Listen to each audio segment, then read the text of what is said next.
베이비 부머 세대를 의미하는 Z세대, 밀레니얼 세대와 Z세대를 의미하는 신세대, 그리고 그 사이에 껴버린 낀 세대인 X세대가 한 지붕 아래서 폭닥폭닥거리고 있습니다. 이들 세대는 각자 살아온 시대적 배경과 문화, 사고 방식이 다릅니다. 다를 수밖에 없고 다른 것이 당연한데도 왜 다르다는 것에 거부감을 느낄까요? 근원적으로 거부감은 나의 행동은 의도로, 상대의 행동은 결과로 파악하고자 하는 차이에서 비롯됩니다. 도대체 상대가 무슨 생각을 하는지 통 모르겠다는 데서 불안, 불편, 불만이 싹트는 것이죠.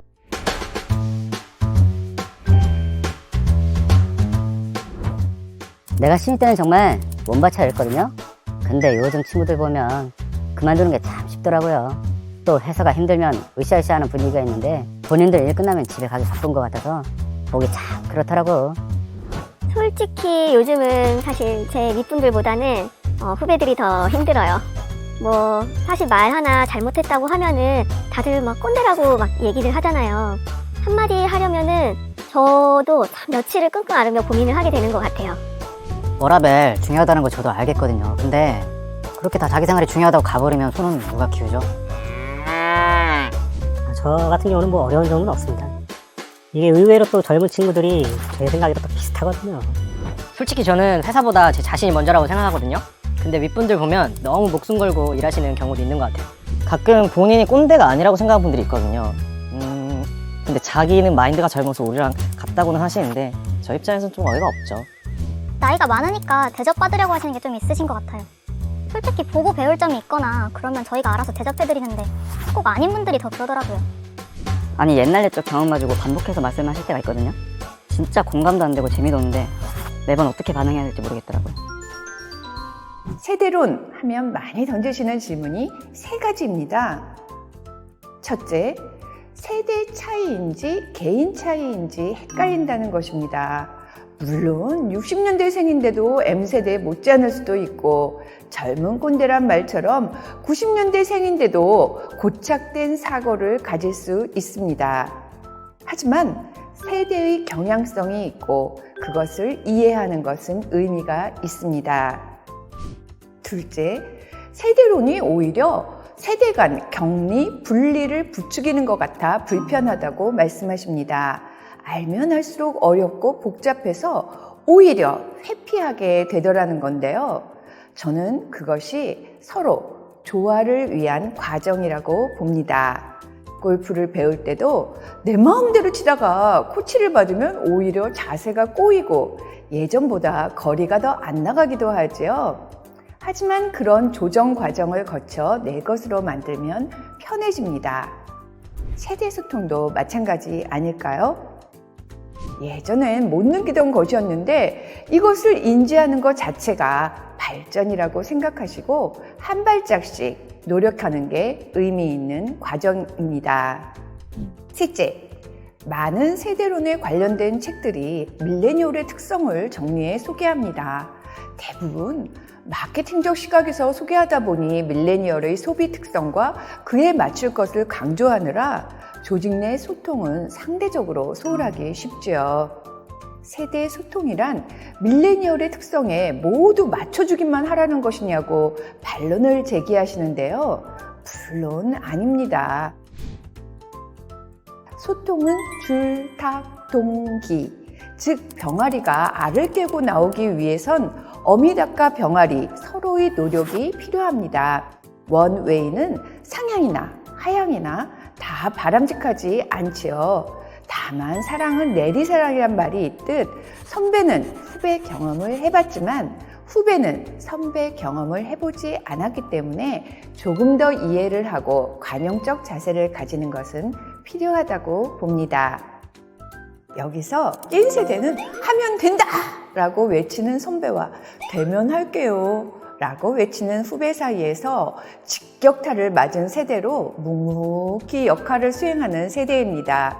생애 주기면에선 오후 3시, 옮기기도 주저앉기도 애매하고 젊다고 하기에도 나이 들었다고 하기에도 애매해서 여기저기 눈치를 본다고나 할까요? 외치지도 뭉치지도 못하는 못다 핀 꽃 한 송이 세대라고나 할 수 있을 것 같습니다. 예전에 직장 고충하면 신세대의 파워하라, 즉 파워 해러스먼트의 일본식 표현인데요. 직장 내 다양한 괴롭힘, 갑질을 가리키는 용어죠. 그 하라 시리즈에서요, 예전에는 상하 관계를 악용하는 권력형 갑질, 파워하라가 문제였다면 요즘은 지타하라, 이것도 일본식 용어인데요. 시간 단축, 즉 근로시간은 단축되었지만 성과는 똑같이 많이 더 내야 하는 데서 시간 단축 피해의 직격탄을 맞아 괴로워한다는 일본식 신조어입니다. 예전엔 일선 신세대의 파워하라가 고충이 많았다면 요즘은 X세대, 낀 세대의 고충이 많습니다. 성과는 예전보다 더 내야 하지만 후배의 워라밸은 존중해야 하고 위에서 눌리고 아래에서 치받고 그 사이에서 샌드위치가 돼야 하기 때문이죠. 조직 내 설문조사를 하면 이들 X세대에 대해 상황 적응력을 장점이자 약점으로 꼽는 경우가 많습니다. 동전의 양면인데요.